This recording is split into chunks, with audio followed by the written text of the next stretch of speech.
माझा भाऊ जिशान, मी आहे अमर रिपोर्टर. तर हा माझा सक्का भाऊ आहे, हा असतो मिलिटरी कॅम्पस क्लबला. तर आज आपण बघू शकताय ह्याला मी एक उडी खायला लावणार आहे, ती ह्याला येते का बघू आपण. तुला गोल बिंगून हो त्या डोंगरावरून उडी खायला येईल का? येईल का? तर मित्रांनो हे आहे तो डोंगर, इकडे आम्ही तुम्हाला दाखवतो. आणि आता बघू शकता तुम्ही, हा माझा भाऊ तुम्हाला उडी खाऊन दाखवणार आहे.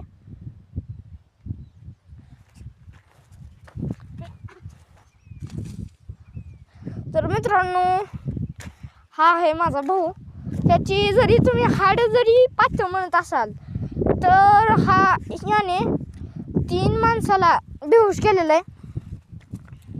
मित्रांनो याने 3 माणसाला बेहोश केलं एकदा, एवढी याची ताकद आहे. म्हणून याच्या हाताला बघून तुम्ही ह्याला कमजोर नका समजू. Bye bye. आजचा व्लॉग हे त्याचा आपण खल्लास करतो. Bye bye.